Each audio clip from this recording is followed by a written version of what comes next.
Tuhan, saya nggak kuat. Saya nggak kuat. Ini terlalu berat. Saya bilang, Tuhan tolong angkat rasa sakit ini. Tolong angkat, saya nggak mau, saya pengen bahagia. Udahlah Tuhan. Umur saya udah berapa sih? Langsung, tante mau sering-sering hitung umur loh. Saya nggak sanggup lihat dia kalau pas dia lagi tidur gitu kan, saya lihat, aduh Tuhan, dulu 3 cewek sekarang tinggal 1 kan gitu.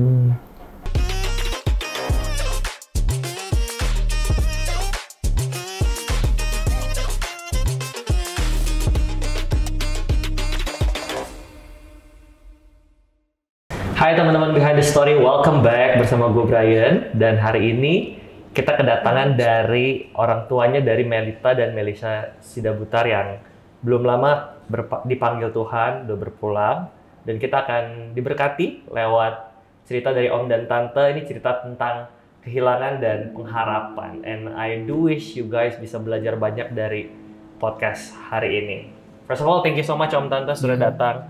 Terima kasih buat waktunya. Pertama-tama, Om Tante mungkin boleh perkenalkan dulu kali ya ke teman-teman. Om Tante tuh siapa, kesibukannya apa, backgroundnya apa, dan lain-lain. Boleh diperkenalkan dulu ke teman-teman yang nonton. Ya. Halo, saya papanya Melisa Melita. Ini mamanya Melisa Melita. Kami sangat terberkati karena kami dapat bisa bersaksi bahwa kami diundang, bahwa kami bisa menyaksikan kebaikan Tuhan dalam kehidupan kami. Iya, oke. Dari Tante yang mau tambahin? Enggak? Shalom semuanya. Saya mamanya Ronald Melisa Melita. Ya.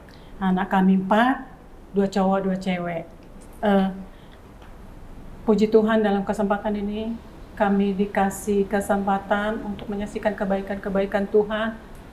Dalam suka duka kami mengiring Tuhan. Terima kasih, Tuhan Yesus memberkati. Oke, terima kasih Om Tante.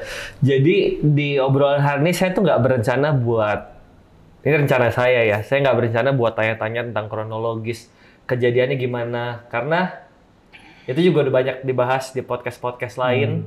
Dan saya nggak kebayang Om Tante, di bayangan saya itu tuh menyakitkan ya untuk terus recall memori kejadian tersebut. Nah, pertanyaan pertama saya Om Tante, sebenarnya apa motivasi Om sama Tante mau diundang ke banyak tempat menceritakan hal yang sama lagi, apalagi hal ini menyakitkan? Ya, apa dorongannya Om Tante tetap mau datang dan bercerita? Misinya apa sih Om Tante kalau boleh tahu? Ya, saya dulu ya. Sebetulnya kami itu kan orangnya kan yang istilahnya yang nggak mau diketahui semua orang ya. Umpamanya biar kami itu dilihat orang apa enggak. Dari dulu itu kami nggak apa gitu loh. Kami itu maunya di belakang layar. Selama ini kami memang begitu, tapi kalau ditanya latar belakang, kenapa mau, apa segala macam, sebetulnya awalnya kami berat, kami nggak mau, karena kami mengurung diri sebetulnya. Oke. Tapi karena ada beban moral di hati kami dan di iman, dalam arti begini, pesannya Melisa Melita juga ke kami bahwa kami juga harus menyaksikan kebaikan Tuhan dalam kehidupan kami, apapun itu. Jadi kami berangkat dari sana, bukan istilahnya biar kami dipanggil podcast, dipanggil untuk wawancara, biar orang tahu kami, sebetulnya enggak. Tapi lebih kepada bahwa kami mau menyaksikan bahwa di dalam keterpurukan kami, di dalam kesedihan kami, bahwa Tuhan ada di sana untuk menolong kami. Jadi itu makanya kami istilahnya diundang untuk menceritakan di dalam kesedihan kami, berpulangnya anak kami sama Melita. Dalam kesedihan kami mau kasih tahu bahwa kesedihan itu boleh ada, tetapi di dalam Yesus kesedihan itu bisa untuk kita kuat menjalani hari-hari itu. Karena apa? Karena Tuhan ada di sana untuk menemani kita. Itu sebetulnya yang menjadi pikiran kami gitu loh. Jadi kami harus menyaksikan bahwa di dalam keluarga kami ini kami tidak siapa-siapa dan kami tidak punya misi khusus, tapi kami punya beban, punya beban moral bahwa kami harus menyaksikan kebaikan Tuhan dalam kehidupan kami dan dalam keluarga kami. Itu aja sih. Ya, saya rasa ngomongin tentang kehilangan, banyak dari teman-teman juga pasti juga ngalamin ya. Namanya manusia hidup pasti ngalamin kehilangan. Tapi yang menarik, anak Om Tante kembar Melisa Melita kan dipanggil Tuhan di usia yang sangat muda ya.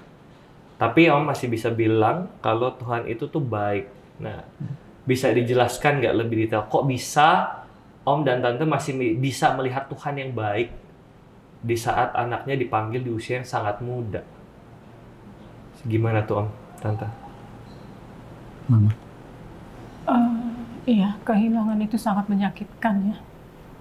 Dan selama kita di dunia ini nggak bakal ketemu lagi sama mereka. Ya. Kecuali suatu saat Tante udah berpulang dan pengharapan Tante sebenarnya bertemu mereka kembali, berkumpul kembali. Karena kami percaya Melisa Melita itu nggak hilang. Ya. Melisa Melita itu hanya kembali ke rumah yang sesungguhnya. Ya. Karena di dunia ini kan kita hanya menumpang. Ya. Sementara rumah yang sesungguhnya di surga.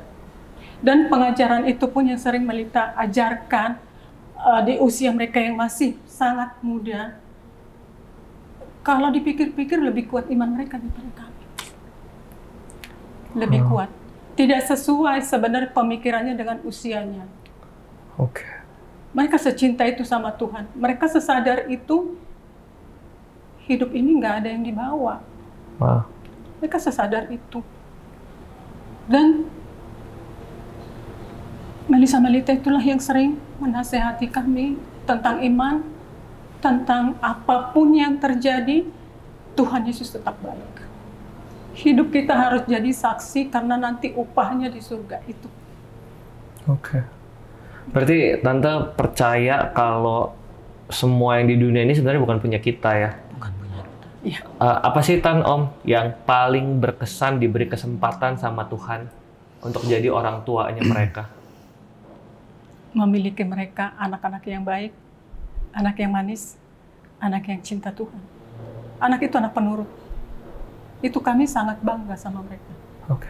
Mereka spesial banget bagi kami Om dan Tante dan abang-abangnya. Oke. Gitu ya. Anaknya penuh. Dari Om ada nggak apa yang paling berkesan dipercayakan Tuhan dua angel ini? Awalnya sebetulnya berpulangnya Melisa itu sebetulnya sangat berat bagi kami, bagi saya. Tapi hanya itu yang saya pegang, bahwa apapun saya selalu nggak mau lepas dari Tuhan Yesus, kan itu awalnya kan. Tapi di situ Tuhan kasih pelajaran. Kalau masalah Melisa Melita, ya itu tadi anak kebanggaan lah. Ronald, Melisa Melita. Karena mulai kecil juga, karena kami pikir, kami kan anak perantau. Kami tidak bisa mengandalkan siapapun. Yang kami andalkan hanya Tuhan Yesus. Itu yang ada di benak kami berdua. Jadi kami juga sebetulnya, Tuhan sebetulnya yang membimbing mereka. Kami hanya saluran, dalam arti begini. Mulai kecil memang mereka kan kami sudah bawa untuk bergereja.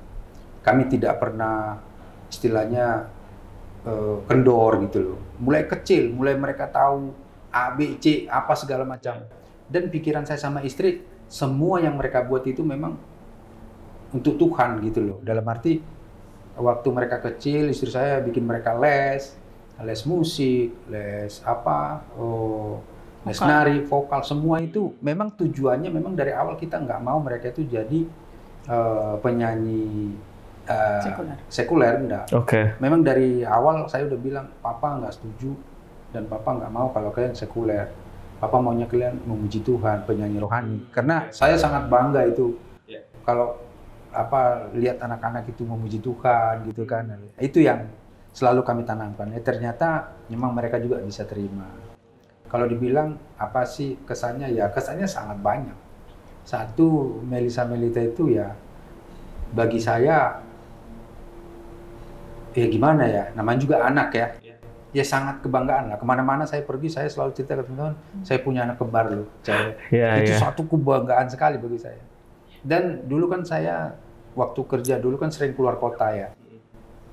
Saya kalau sering keluar kota itu, kalau udah di luar kota, kalau memang kerjaan itu sudah selesai hari ini, saya maunya berangkat pulang hari ini.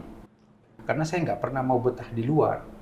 Saya selalu betah sama mereka. Jadi kesan sama mereka itu sangat banyak. Apalagi saya kan sangat dekat juga ke mereka.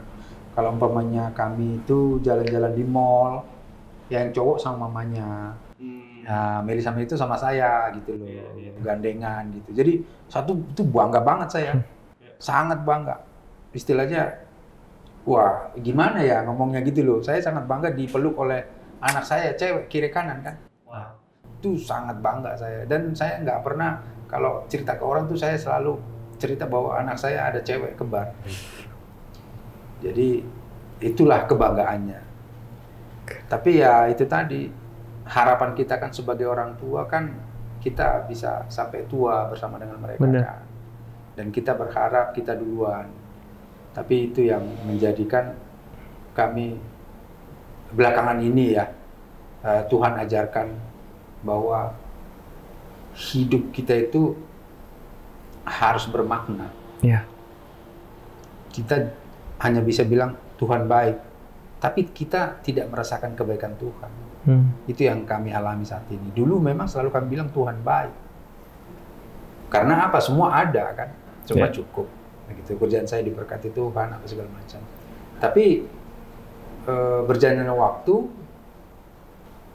kejadian ada bahwa kerjaan saya itu lagi drop kan gitu. Yeah. Itu kami tetap kuat karena kami udah berpikir uang boleh nggak ada, tetapi kami harus satu. Kami berenam harus tetap ada. Itu doa kami terus. Karena kami kan selalu sering berdoa Pak, bareng sebelum tidur kan, memuji Tuhan dulu, baru masing-masing berdoa. Kita giliran kan gitu. Selalu kami doa gitu. Kami selalu doa bahwa kami berkumpul di sorga. Yeah. Segala sesuatu itu kalau ke dunia ini ya nggak apa-apa, uang nggak ada juga, ditipu orang juga, nggak apa-apa. Tuhan pasti buka jalan, selalu begitu. Karena bukan cuma itu, memang pernah kejadian kita keadaan keuangan kita lagi turun gitu loh. Tapi Tuhan buka jalan lain, tetap selalu ada begitu gitu loh. Jadi pengharapan kita ada di sana. Nah, tapi setelah 2020 pas kita memang lagi semuanya hancur, kena COVID lagi, apa segala macam, ada COVID, keuangan kita hancur, kerjaan saya hancur, semua, anak-anak juga begitu. Di situ kita masih kuat. Tapi begitu Melisa berpulang, di situ gelap rasanya. Tidak sesuai apa yang kita harapkan kan begitu. Karena kan kita selalu berdoa, semua boleh tidak ada Tuhan, betul. Tapi kami berenam harus tetap ada. Itu kan permohonan kita. Tapi di situ Tuhan ajar kami. Gitu. Hanya satu kuncinya, kami memang merasa sedih, kami memang merasa hancur. Tapi kami selalu pegang nama Yesus itu. Oh. Karena pelajaran saya itu, waktu Melisa berpulang, kami kan gereja di Tiberias ya, karena kan diajarkan minyak dan anggur. Yeah. Perjamuan kudus. Ada hamba Tuhan, ya kami kan saling kenal ya. Yeah. Beliau bilang waktu itu, banyak sih waktu itu yang khotbah waktu di rumah, kita dengerin. Tapi yang paling melekat di hati saya, yang sampai sekarang saya pegang dan saya terus lakukan, dia bilang begini, Om, kalau rindu Melisa, panggil nama Yesus. Saya merinding. Dan saya buktikan memang benar. Di dalam kesedihan saya, di dalam kehancuran saya, tengah malam saya doa, saya rindu Melisa, saya nangis, saya nggak bisa tidur, tapi saya panggil nama Yesus, saya praktekkan. Makanya saya bilang kalau ditanya, kenapa sih udah sedih begitu bisa bilang Tuhan baik? Nah itu, susah untuk menerangkannya. Tapi hati itu bisa. bersukacita karena saya yakinin nama Yesus nama yang berkuasa. Wow.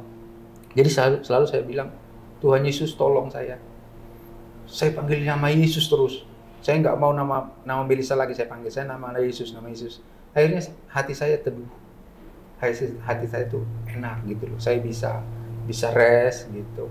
Jadi kalau saya sedih, kan nggak mungkin nggak sedih kan? Iya. Kalau saya sedih, saya panggil nama Yesus. Kalau saya sedih, saya panggil nama Yesus. Jadi itu yang menjadi kekuatan bagi saya. Tahu Melisa ada di tangan yang tepat ya. Iya. Tangan Yesus itu bawa ketenangan ya. Karena itulah iman saya, kepercayaan saya bahwa saya tahu bahwa Melisa itu bersama dengan Yesus. Jadi saya panggil nama Yesus. Ya. Nama yang berkuasa itu.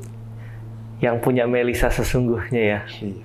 Wow. Jadi kami menjalani hari-hari itu juga dengan Melita juga begitu. Iya. Saya waktu itu sama Melita kan selalu bareng ya. Dalam pelayanan dia kemana-mana. Kami tidak pernah bahas kakaknya. Oke. Kami hanya bahas kadang kehidupan dia, curhat. Jadi saya ini walaupun papanya kayak temennya kan. Gitu. Terus bahas Alkitab, bahas kesaksian dia. Pak, kesaksiannya begini bagus nggak begini? Ya iya. Yang pasti selalu saya nasihatin kan, selalu saya bilang, ingat kalau kau pelayanan itu ingat Kolose 3:23, apapun yang kamu buat, perbuatlah itu untuk Tuhan, bukan untuk manusia. Nah, karena ada favorit saya juga, Roma 8:28, Allah turut bekerja dalam segala sesuatu dan kebaikan. Jadi banyak kami kupas itu selalu, karena kami sering berdua kan. Gitu. Jadi makanya gue bilang, kenapa sih, pertanyaan tadi kan, kenapa sih masih bisa bilang Tuhan baik, padahal anaknya sudah dibawa Tuhan. Nah itu tadi. Kita harus memang berkata Tuhan Yesus baik, karena apa? Ya, kan dia kan Allah yang perkasa, Allah yang dulu, sekarang, dan akan datang. Jadi yang kami sadarin karena Tuhan Yesus tahu masa depan kami, yaitu kami bisa mengucap syukur karena kami percaya dan kami yakini bahwa pengharapan kami nanti akan bertemu kembali dengan mereka. Itu yang bikin kami kuat dan itu yang buat kami percaya dan bahwa Tuhan Yesus itu baik. Ini kisah benar-benar tentang kehilangan dan pengharapan ya. Berarti kesan Om dikasih kesempatan jadi orang tuanya mereka tuh bangga lah ya. Sangat bangga ya. Kan Om Tante berarti setiap kali Melisa Melita nyanyi ikut ya, temenin ya? Iya. Saya banyakan. Banyakan. Iya. Waktu Melisa Melita. Iya. Tetap bareng. Kalau waktu Melisa Melita kami bareng. Oke. Pas Melita baru Om yang lebih sering. Melita saya sering. Wah, setiap kali Om Tante dengerin Melisa nyanyi itu memuji Tuhan, apa sih yang ada di pikiran Om Tante? Wah. Bangga. Duduk nonton. Iya. Kadang nangis. Bangga. Di anak usia seperti itu, semuda itu, secinta itu dia sama Tuhan. Bangga. Kadang saya merinding. Saya nangis. Di pikiran kita, anak saya ini dipilih Tuhan. Bangga. Anak saya ini dipilih Tuhan. Dan saat itu kita berpikir mereka pasti sehat, panjang umur. Wow. Mereka pasti sukses. Karena sudah ikut Tuhan. Gitu. Karena kita anak perintah-perintah itu kan, mereka pasti sehat, panjang umur, sukses. Mereka pasti dapat jodoh yang dari Tuhan gitu. Dan pikiran kita saat itu, pokoknya hidupnya mereka lah yang mengantarkan kita. Diprotek Tuhan lah hidupnya kan gitu. Tapi terjadi kan kebalikannya. Apakah Tuhan Yesus jahat? Enggak. Tuhan itu nggak bisa jahat. Dia tetap baik. Dia aja rela mati buat kita. Dia rela mati, diludahi, dihina buat kita. Masa sih Tuhan jahat? Gak mungkin. Di pikiran kita itu, masa sih? Dan iman yang dua ini, Melisa Melita ini, selalu bilang, Tuhan Yesus baik. Tuhan Yesus baik. Dia nggak bisa jahat. Ya.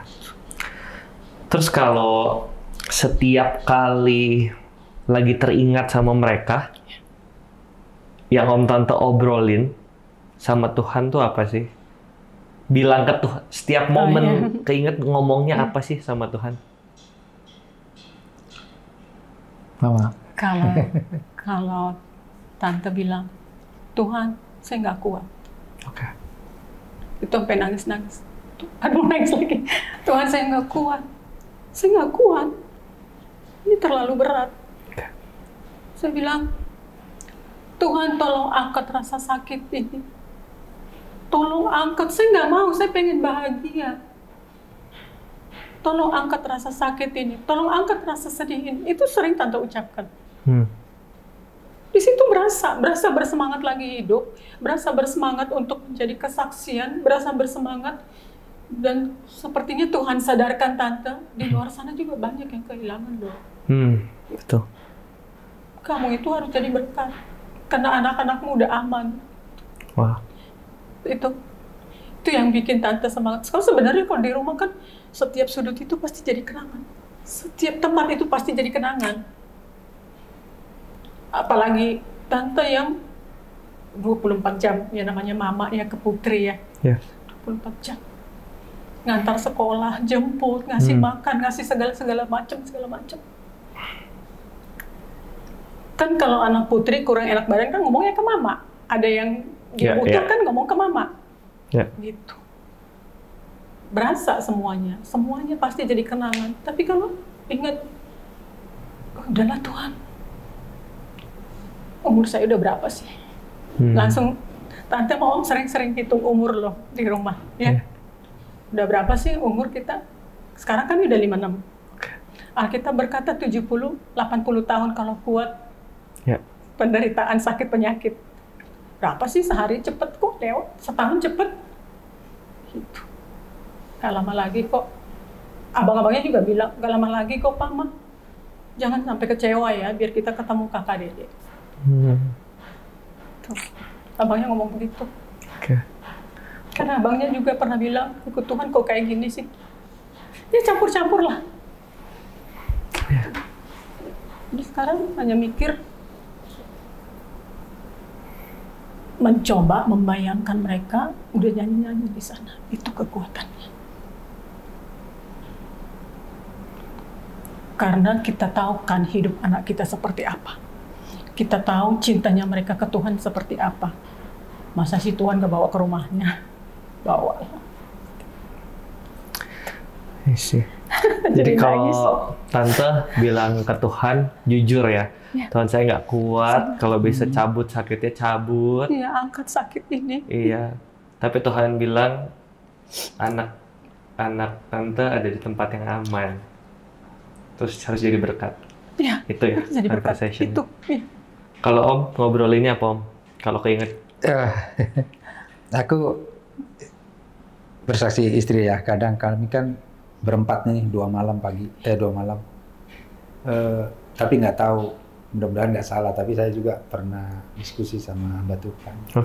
Istri saya ini suka, kalau dia bikin doa selalu bilang, karena saking rindunya kan, Tuhan sampaikan salam kami sambil Lita. Saya karena kurang pengertian kan, saya pikir, wah ini salah nggak doanya? Nah, kan kadang kita kan mikir jangan sampai salah doa kan gitu.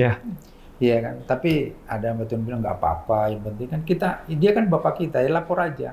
Jadi kalau rindu sama Melita, ya bilang aja, sampaikan seperti lagunya Melita kan, sampaikan pada Yesus kan. Jadi selalu itu kalau dia sudah doa itu, kami jadi ikut nangis gitu loh. Sampaikan salam kami sampai Melita. Karena memang harus melalui Yesus kan. Betul. Biar sampai salam kita. Jadi gitu. Jadi itulah kesaksian dia kadang kalau dia doa. Kalau saya sangat rindu banget itu pasti kan nangis ya. Nangis. Karena sampai sekarang juga kan tidur kami juga kurang. Saya kalau rindu saya itu double. Saya nggak sanggup lihat dia. Kalau pas dia lagi tidur gitu kan, saya lihat, aduh Tuhan, dulu 3 cewek, sekarang tinggal 1. Kan gitu.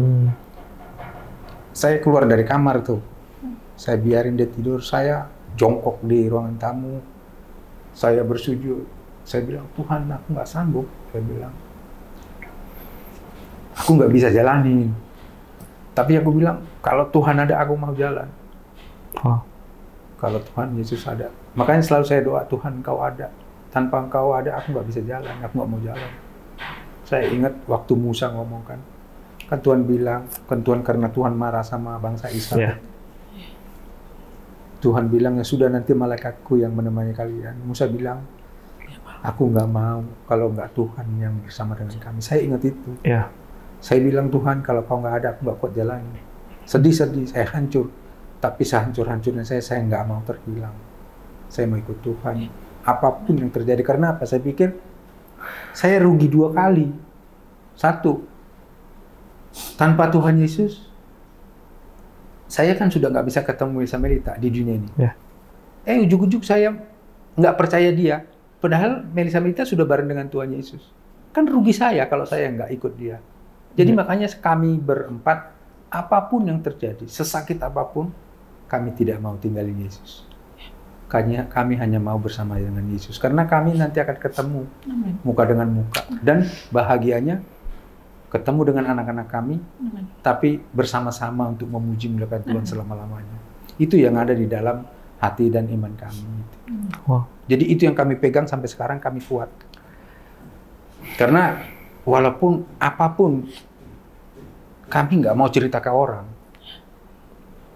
Sebetulnya kami nggak mau orang lain tahu kami bersedih, karena nggak penting juga. Manusia itu ada, kemarin saya tunjuk ke istri, ada itu gambar salib. Berceritalah kepada Tuhan, jangan kepada manusia, karena manusia hanya memberikan saran.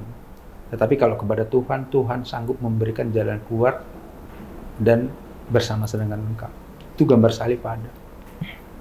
Itu menjadi kekuatan juga bagi kami. Saya ceritakan ke istri, ini loh.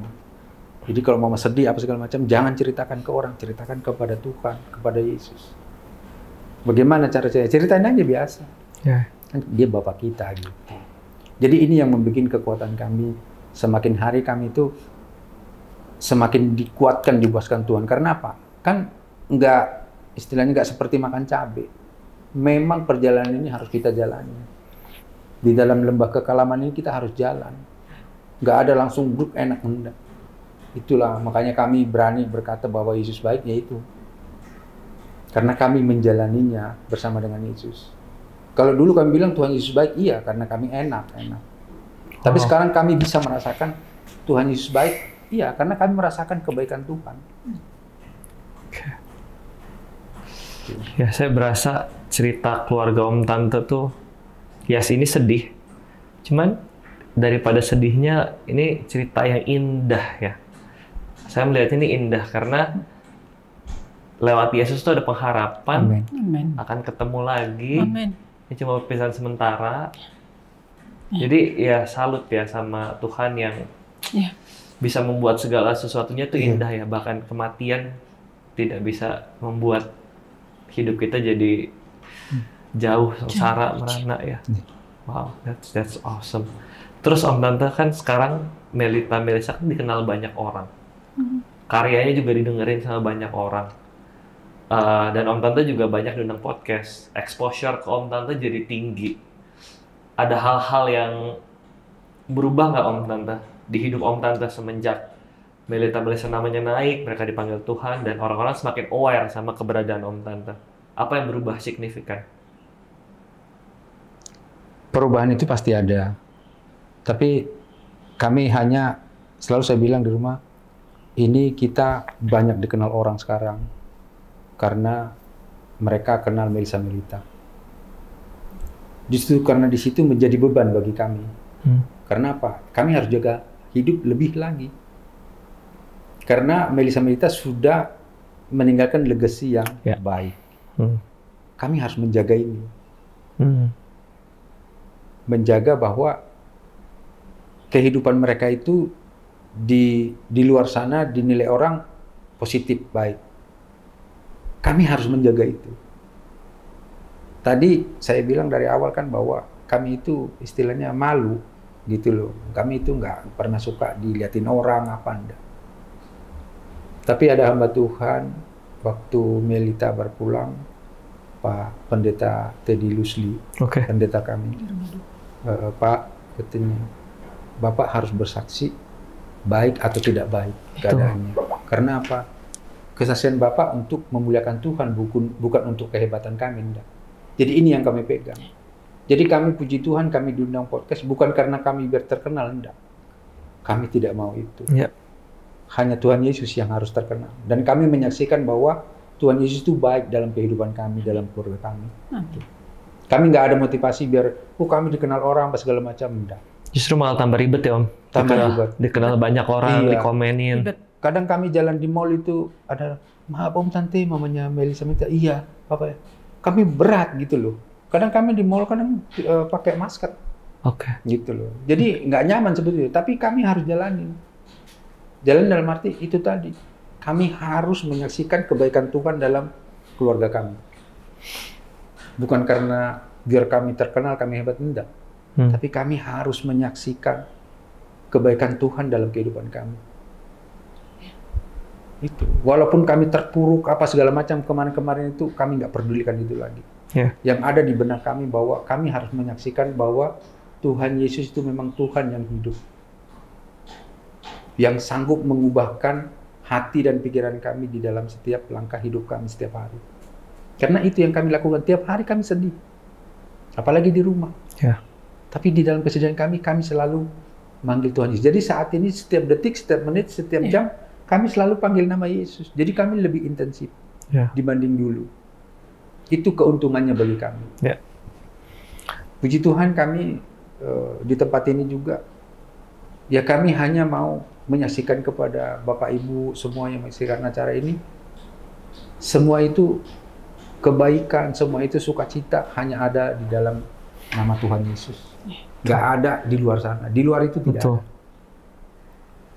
Kalaupun bisa bercerita ke orang lain segala macam, itu hanya sementara. Tidak bisa memuaskan diri. Di luar Yesus tidak ada.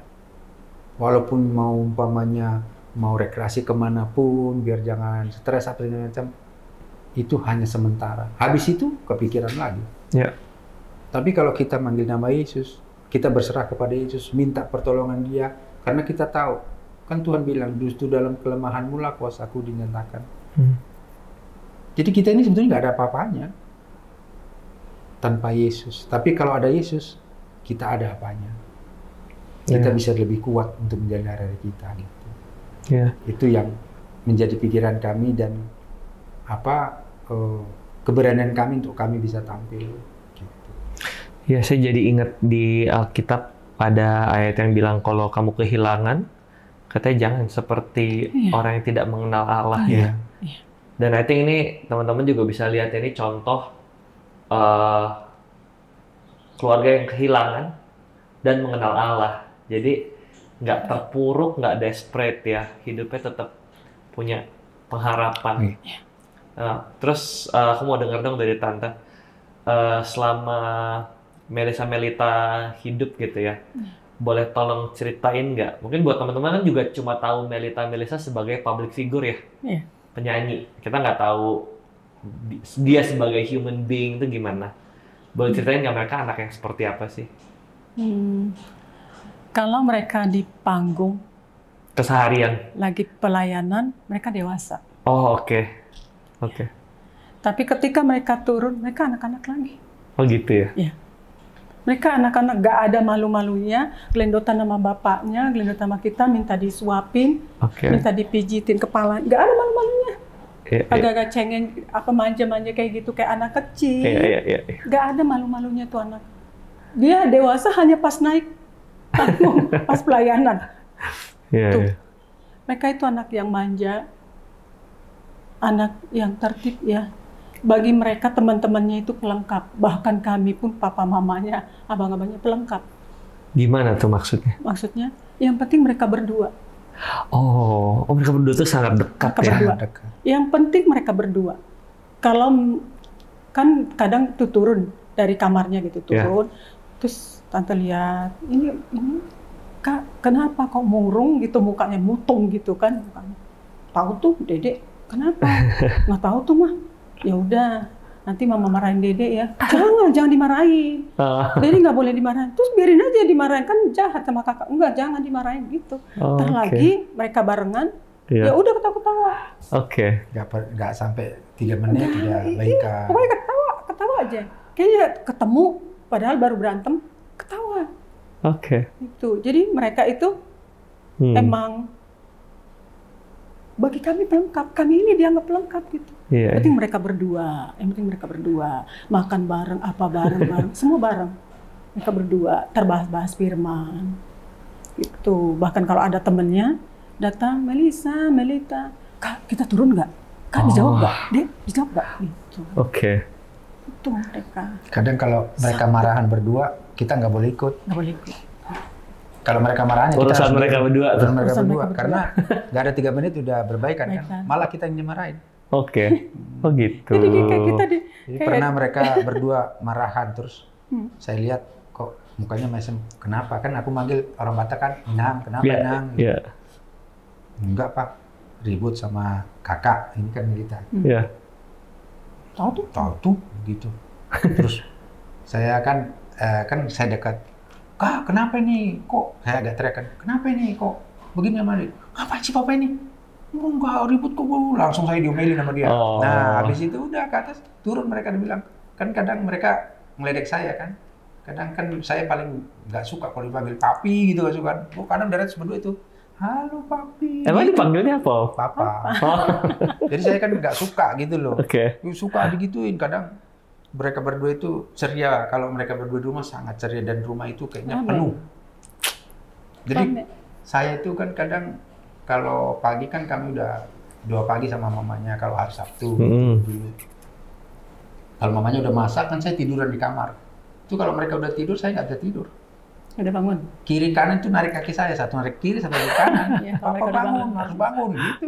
Aduh. Oke. Jadi sangat dekat, sangat dekat. Itulah kelakuannya di rumah kadang.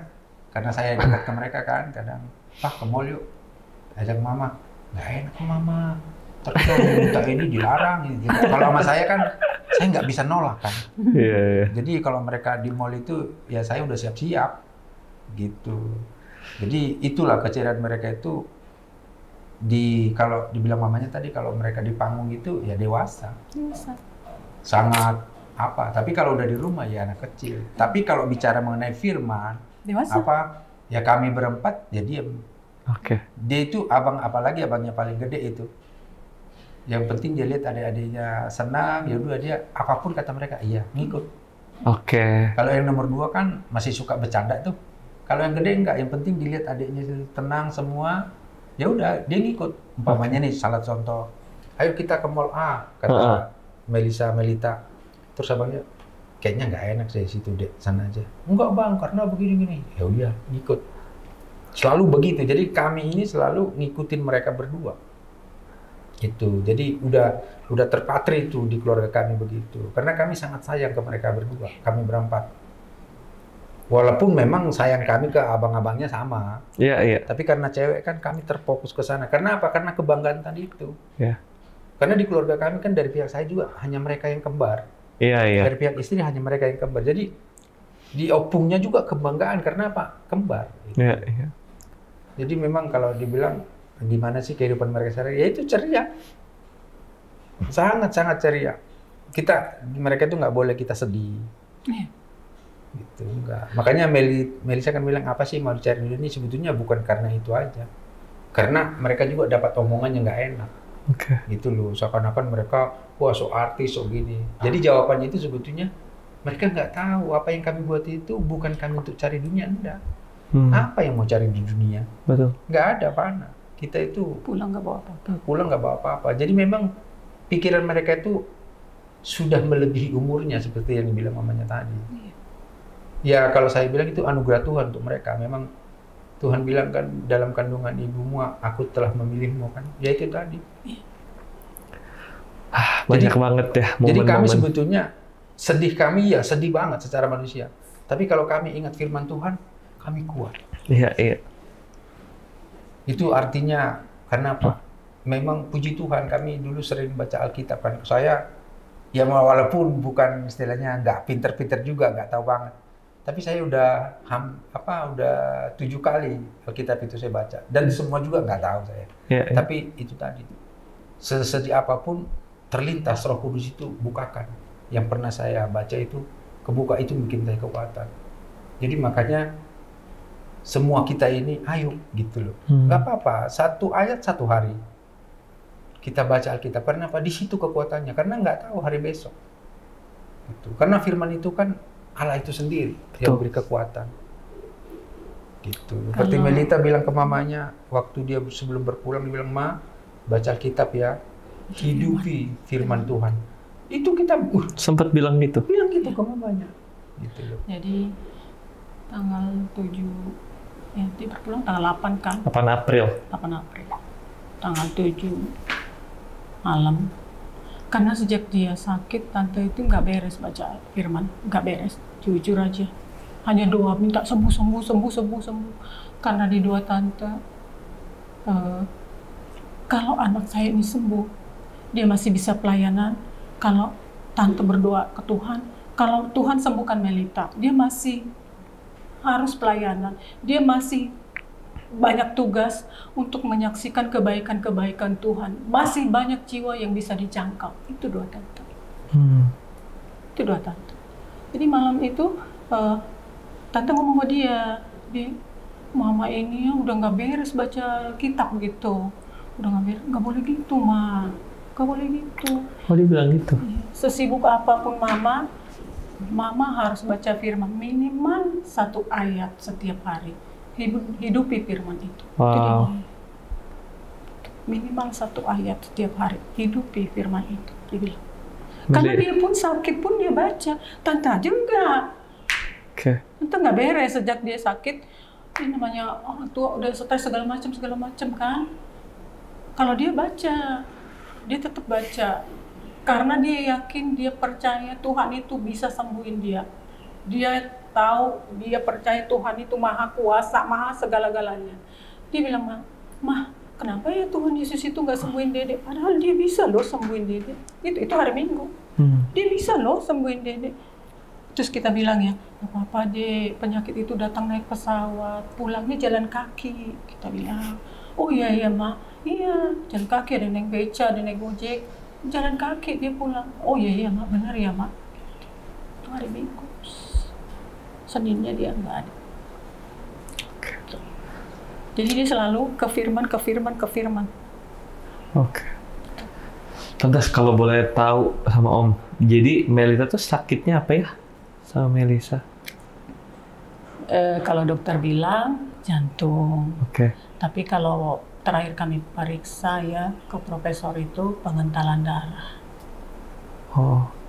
Jadi karena pengentalan darahnya mengental, jantungnya itu bekerja keras, mompa. Oh, oke. Oh, karena itu. Itu. Oke. Yang sesungguhnya hanya Tuhan yang tahu. Ya sebenarnya banyak banget ya memori-memori indah ya. Kalau saya tuh bayangin yang nonton ya, kalau misalnya dengerin cerita Om Tante di rumah seseru itu, sehappy itu. Kami itu di rumah karena pintar musik semua. Oh, oke. Adik-adiknya suka nyanyi, Melisa Melita suka nyanyi. Terus abang-abangnya nurut. Iya kan nurut. Terus dibilang, "Bang, ayo dong, main musik Bang, ayo Bang." Abang itu nurut. Ayo lagu ini lagi, nurut itu abangnya. Nyanyi. Pokoknya rame deh. Rumah kami itu rame. Tapi sekarang nggak pernah lagi. Nggak ada yang berani duduk di piano. Ya saya bayangin Tante Om, buat teman-teman yang nonton ini kan, yang nontonnya itu kebanyakan usia-usia 24 sampai 34 tahun. Oh, iya. Ya, dan by statistik tuh keluarga yang happy dan ideal tuh jarang. Kebanyakan punya isu sama orang tuanya, father and son yang nggak akur, ibu sama anak perempuan yang nggak akur, siblings nggak komunikasi sama sekali. Gitu. Karena saya juga bikin workshop di banyak sekolah. Oh, iya. Nah, saya juga keliling dan banyak kisah-kisah nyata yang, wah betapa kehidupan keluarga zaman sekarang tuh banyak banget yang berhasil dirusak sama iblis. Dan makanya kenapa tadi aku bilang cerita keluarga Om Tante tuh memang sedih, tapi buat saya lebih indah. Karena kehidupan di luar sana banyak yang, saya yakin banyak banget yang nonton yang pengen berada di situasi seperti yang Om gambarin tadi, gitu. Dan that's such a blessed life punya keluarga kayak gini, gitu ya. Terus ya aku penasaran lagi berikutnya nih. Buat orang-orang yang nonton, masalah kehilangan. Nggak cuma kehilangan anak, mungkin ada juga yang kehilangan orang tua. Ada juga yang kehilangan saudaranya yang masih belum bisa terima. Nah, kalau momen itu terjadi, momen kehilangan, kayak aku masih lengkap nih, orang tua masih lengkap, siblingsku masih lengkap. Kalau momen kehilangan itu terjadi, kan otak kita biasa mikir nggak bisa kita kontrol ya. Nah, minta saran dong dari Om Tante nih, kalau momen kehilangan terjadi, kita tuh harus gimana supaya bisa menjaga pikiran hati kita? Kalau saat itu kan pasti blank ya? Iya. Pasti blank. Iya. Karena itu kami alami 2 kali. Iya. Untuk hidup kami menurut kami Tante Om bahkan Rinaldo Ronald, mujizat. Gak gila aja mujizat. Karena terlalu berat. Sakit, satu aja sakitnya kan minta ampun. 2 kali ya Tante? 2 kali. Di usia anak yang sangat-sangat muda. Anak yang manis, anak yang sangat baik, penurut. Anak kesayangan kami. Ya. Bukan kami nggak sayang kakak-kakaknya, sayang. Tuhan ambil cepet. Mungkin kalau kami rawat dia setahun, udah ada kan warning di sini. Ada rasa. Bukan siap, nggak ada sih yang siap ditinggal anak, nggak ada yang siap, nggak ada. Tapi setidaknya kita udah ada yang mengarah ke situ pikiran kita gitu. Lah kami kan secepat itu, Tuhan nggak ada kasih atau setengah tahun biar kami bisa ke usaha A, B, C, D gitu. Ini nggak ada kan. Malah anak kami kalau misalnya kita lihat dia nggak bisa ngomong, itu nggak sesadar-sadarnya mereka pergi. Dan memang kita tolak koma janganlah ya, biar sempat manggil Yesus pikiran kita. Terus kalau kayak kami ini, yang Tante sering bilang mujizat karena hanya topangan doa. Topangan doa. Banyak Tante percaya banyak orang-orang yang sayang kami, yang mendoakan kami supaya kami tetap kuat di dalam Tuhan. Itu. Karena kami memang sudah mengakar. Apapun yang terjadi, hanya Yesus perlindungan kita. Hanya Yesus penolong yang setia. Apapun yang terjadi, jadi buat orang-orang di luar sana, kan kita suatu saat akan ditinggalkan atau meninggalkan. Iya kan? Blank saat itu, iya. Karena kami udah alami. Untuk fokus, susah. Dan perlu topangan doa dari teman-teman sekeliling kita. Makanya itu perlu komunitas. Perlu komunitas, penting ya? Penting banget komunitas. Karena mereka itulah yang waras kan. Dibilang kita kayak nggak waras kan saat itu kejadian. Mereka lah yang menopang kita. Dan kita percaya Tuhan itu Maha Pengasih. Kalau kita panggil, masa sih Tuhan membiarkan kita? Nggak mungkin. Itu perlu komunitas itu untuk kita saling menopang, saling mendoakan. Kalau kita dibilang doa, mungkin saat itu kita ada kecewa, belum bisa berdoa kan. Tapi itu perlu komunitas untuk kita saling mendukung. Iya. Kalau dari Om ada nggak pesan buat teman-teman atau buat aku deh? Jadi sebetulnya saya hanya menceritakan pengalaman saya menghadapi situasi kami yang kehilangan anak. Sebetulnya seperti istri saya tadi bilang, nggak ada yang siap. Semua kita siap. Cuman saya pesankan dalam arti, kalaupun kita mengalami itu, kehilangan, kita bersedih wajar secara manusia. Bersedih saja. Tidak apa-apa. Tapi jangan sampai menghakimi Tuhan. Kita bersedih. Kita sampaikan kepada Tuhan, seperti tadi saya bilang, berceritalah kepada Tuhan, jangan kepada manusia. Nggak ada alasan kita untuk kecewa kepada Tuhan, karena Tuhan yang tahu hidup kita. Itu yang saya pegang biar saya kuat. Tadi saya bilang, kalaupun itu terjadi kepada saudara-saudara yang menonton podcast ini, saya pribadi, saya udah lakukan dan saya udah praktekkan. Saya hanya mau nurut, ikut firman Tuhan saja. Panggil nama Yesus dan praktekkan itu. Seperti Melita bilang, hidupi firman itu. Dalam arti kita harus merasakan kasih sayang Tuhan Yesus ada sama kita.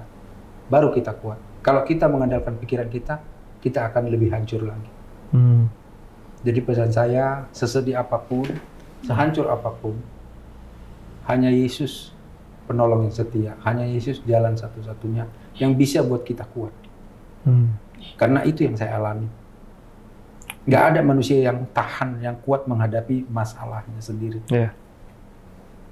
Jadi kembali lagi saya bilang, kalaupun itu terjadi kepada saudara-saudaraku yang menonton podcast ini, andalkan Yesus, karena hanya itu yang bisa memberikan kita kekuatan untuk kita nanti bisa bertemu kembali. Sampaikan pada Yesus ya, kayak lagunya. Iya, itu ciptaan Melita itu. Wow. Dan dicipta waktu SMP. Iya. Keren banget, lagu itu sih keren banget. Dulu mereka sering pulang sekolah, sering mereka main karena bisa semua kan. Iya. Mereka yang nyanyiin. Oke. Mereka nyanyiin, pulang sekolah masih pakai seragam, cuma kan tidak pernah terpikir akan begini. Iya. Mereka akan mendahului kami gitu. Iya. Jadi nggak kepikiran mau videoin atau apa. Nggak pernah terpikirkan bahwa anak kita akan lebih dulu. Kita hanya berpikir karena kami, apalagi tante selalu nasehatin, kalau suatu saat mama udah berpulang, kamu harus begini, kamu berumah tangga harus begini. Gak even kepikir lah ya. Iya. Kalau suatu saat mama, kan nggak selamanya mama sama kalian. Itu. Karena kita hanya mikir bahwa orang tua lah yang dulu. Belum tentu ya. Kami melawan takdir. Itu satu lagi prinsipnya yang saya pribadi boleh juga sebagai contoh ke teman-teman. Biar kita lebih kuat, satu memang panggil nama Yesus, ikut Tuhan Yesus. Kedua, jangan pikirkan di luar kemampuan pikiran kita. That's good. Jangan kita menuntut pikiran kita kepada pikiran Tuhan. Itu yang bikin kita nggak kuat. Jadi ikutin aja apa yang menjadi pikiran Tuhan. Di luar itu kita nggak sanggup. Jangan melampaui apa yang kita pikirkan. Jangan melampaui. Karena Tuhan yang punya hidup kita. Itu yang menjadi praktek bagi kami juga sih. Kadang saya bilang ke istri, coba begini, coba. Saya bilang jangan pernah nggak bilang coba begini, coba begini. Karena itu akan menjadikan kita hancur. Karena kita sudah buat dengan pikiran kita, sementara pikiran Allah kan yang lebih baik. Itu yang kami selalu praktekkan. Pikiran hal-hal yang nggak bisa kita kontrol. Istilahnya sesuatu yang tidak bisa kita kuasai, tapi kita mau kuasai. Itu yang buat kita hancur. Salah satu contoh, bapaknya coba dulu Melisa begini, coba begini. Di situ kita tambah hancur. Betul. Jangan sekali-kali berpikiran ke sana. Karena apa? Karena besok kita tidak tahu apa yang akan terjadi. Betul. Itu tadi kan Tuhan Yesus itu kan dulu, sekarang, dan selama-lamanya. Jadi dia tahu hidup kita. Padahal kita kan nggak mampu untuk memikirkan itu. Nah, kita juga tidak mampu untuk merubah waktu yang telah berlalu. Hanya Tuhan yang mampu. Jadi itu tadi, jangan kita bawa pikiran kita ke pikiran Tuhan, tidak bisa. Berandai-andai.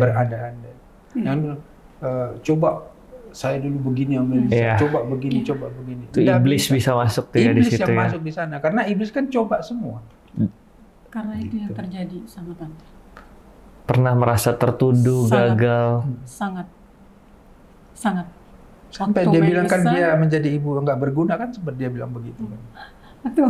Waktu Melisa merasa gagal, merasa telat ke dokter, merasa mama nggak peka, merasa mama yang nggak berguna, merasa semua yang jelek. Semuanya. Mungkin pernah lihat podcastnya Melita, bilang bukan mama yang gagal gitu. Karena merasa mama yang gagal, mama nggak berguna, mama nggak peka, mama yang jelek semuanya. Gak punya semangat hidup. Karena takut. Jadinya, kok saya jadi mama nggak berguna gitu. sesayang itu saya sama anak saya, tapi kok bisa kecolongan, kok nggak berguna, kok begini, semua yang jelek-jelek. Sampai Melita pernah kami satu hari, karena setelah kepergian Melisa itu, kami lamakan bareng tidur sama Melita. Oke. Karena kami takut dia sendiri, takut dia nangis kalau sendiri kan. Jadi kita lama bareng ya, terus lama-lama dia bilang, padahal dia udah pelayanan. Oke. Terus tidur lagi bareng. Dia bilang, nggak boleh begitu Pak, nggak boleh begitu Mak. Kakak itu udah enak di surga, kakak lebih enak. Nggak boleh begitu. Padahal setelah ada 2 tahun, dia kan minus, matanya minus. Oke. Terus dia bilang, Mak, dia kayaknya udah berat matanya. Oh, udah kita periksa mata ya. Mata, ternyata dia minusnya itu cepet dalam 2 tahun itu. Oke. Terus tante bilang, Di, kenapa kok bisa cepet banget minusnya naik gitu? Jadi nangis ya, diliatin mamanya gitu. Jadi nangis ya, iya Ma. Ternyata dia nangis di tempat tidur sendiri. Waktu itu tante minta nemenin dia nggak mau, maunya dia sendiri. Ternyata dia nangis di situ, nangis terus, makanya matanya cepet minusnya bertambah. Karena Melisa udah nggak ada. Udah nggak ada. Jadi kami itu sebetulnya saling menutup kesedihan masing-masing. Melita nggak mau dia lihat mamanya sedih karena berpulangnya kakaknya. Iya. Saya juga gitu, mamanya, abangnya gitu. Semua kami begitu. Ternyata semua di belakang nangis, semua di belakang sedih. Tapi satu antara yang lain nggak boleh tahu. Nggak boleh tahu. Sementara kami Karena saling berempat, sayang ya. kami berempat fokus ke Melita. Iya. Karena kami anggap dia yang paling terpukul. Oke. Jadi dia yang kami jaga beneran. Gitu. Iya, kondisi Melita selama nggak ada Melisa tuh gimana ya? Kan mereka sangat dekat ya. Menurut kami ya, dia kelihatan senyum, bahagia, ketawa-ketawa depan kami. Dia berusaha. Dia pintar nutupin. Oke. Dia pintar nutupin. Padahal dia sangat rindu sama Sangat kakak. rindu. Karena kalau kita cerita nih, Mak, kakak lagi ngapain ya sekarang di surga ya, Mak? Mak, itu pasti udah kangen banget dia. Terus aku bilang, ya nyanyi-nyanyi lah, masa nyangkul di surga? Gitu. Karena nggak suka denger dia pertanyaan itu. Mak, kebayang nggak Mak, dia baca firman yang katanya Raja Daud, bukan Raja Daud lagi yang turun, tapi anaknya lah yang bukan Melisa lagi yang datang ke kita Mama katanya, tapi kitalah nanti yang datang ke mereka. Kebayang nggak suatu saat pas pengangkatan, kakak itu udah diangkat loh Ma, kakak itu udah diangkat, terus kita dibawa Tuhan ketemu di awan-awan. Kebayang nggak Mak? Gitu dia senang banget kayak gitu. Dia senang banget ke kita. Ya, hidup yang punya pengharapan tuh gitu ya. Iya, dia senang banget. Jadi dulu kalau mamanya terpuruk, ya kan, tante terpuruk, dia selalu bilang, Mama itu bukan Tuhan loh, Ma. Mama itu bukan Tuhan. Iya. Jangan terus-terusan menyesali diri. Wow. Mama yang salah deh. Coba Mama bawa cepat kakak itu ke rumah sakit ini gitu. Dewasa ya, Melita ya? Iya. Ke rumah sakit ini. Pasti kakak masih ada. Emang Mama Tuhan? Enggak sih. Hebat. Emang Mama pikir di rumah sakit itu nggak ada yang mati? Ada loh, Ma. Iya. Dan ternyata rumah sakit yang kami perdebatkan itu di situ dia berpulang. Iya. Wow. Terus tante gimana kalau melepas kangen? Katanya ini bajunya Melita. Pakai bajunya, pakai sepatunya padahal 37, kaki tante 39. Make lo, paksa muat-muatin aja. Kangen pakai baju. Kangen lah pokoknya. Tinggal peluk ya kalau kangen. Kangen. Suka tante ke lemarinya masukin kepala tante, kita liatin bajunya. Kangen mereka berdua. Sekarang kamarnya sudah abang yang paling gede yang pakai. Oh iya. Tapi lemari adiknya dibiarin situ. Jangan ada dirubah katanya. Kangen banget. Iya. Kita kan mama. Aduh, kangen banget. Iya. Cuma ya itu kekuatan kami karena punya pengharapan itu bahwa suatu saat akan berkumpul kembali. Tinggal kita yang berjuang. Ya. Apalagi kayak kami ini kan, tinggal anak, sedihnya minta ampun kan. Ya. Tapi di dalam kesedihan kita kan iblis juga bekerja, menggodain kita. Betul. Ya kita semakin terpuruk. Karena itu Tante alami. Iya. Waktu di Melisa sangat terpuruk. Sangat terpuruk. Tapi kalau di Melita, Tante hanya berpikir semua hanya kedaulatan Tuhan. Apapun yang terjadi itu kedaulatan Tuhan. Manusia nggak bisa rubah apapun. Sesayang itu kami sama Melita, sejaga itu. Orang di luar sana nggak tahu kami kan seperti apa, jaga Melita seperti apa. Sampai mandi pun saya tungguin depan pintu kamar mandi. Jangan kunci ya deh, mama di sini. Saking traumanya kami. Ya. Saking traumanya. Kan kami tahu dia cinta banget sama Melisa, sayang banget sama kakaknya. Kami tungguin dia, semuanya. Dia nggak bisa makan, kami udah ribut. Ya, ya.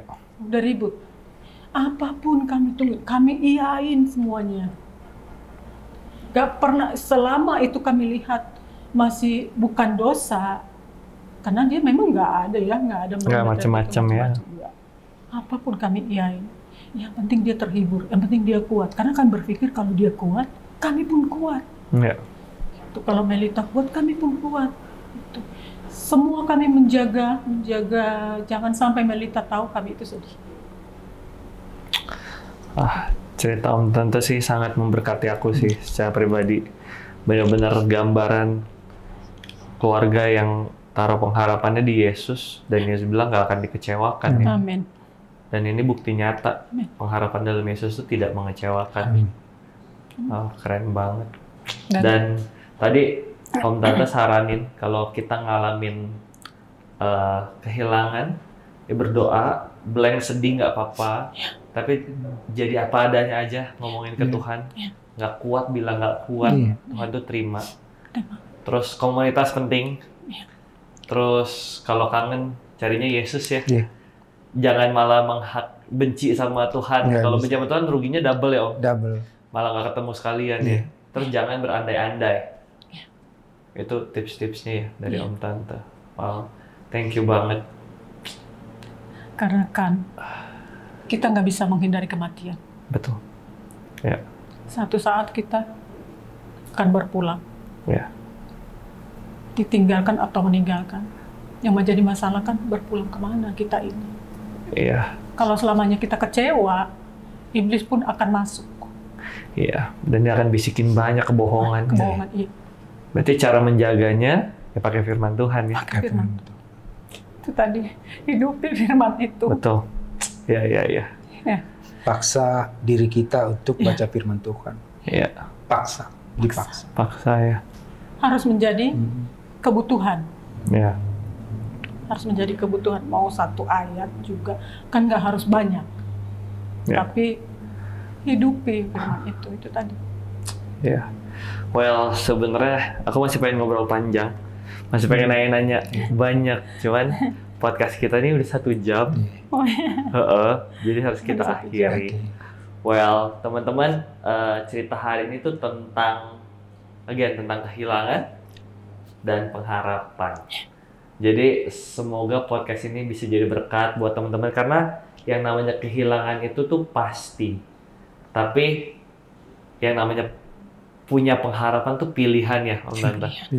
Jadi kita punya power untuk memilih, punya pengharapan, punya purpose, kita punya security dalam Tuhan untuk ketemu lagi sama siapapun yang mengalami kehilangan. Dan ini kisah nyata, kehilangan tuh bukan akhir, tapi benar-benar ya ini journey yang indah aja sama Tuhan. One day akan terbayar lunas gitu ya. Amin. Gitu. Amin. Oke. Terima kasih banyak Om Tante, waktunya sangat aku apresiasi. Teman-teman, thank you so much sudah nonton episode ini. Kita akan ketemu lagi di episode-episode berikutnya. Tuhan berkati. Bye-bye. Amin.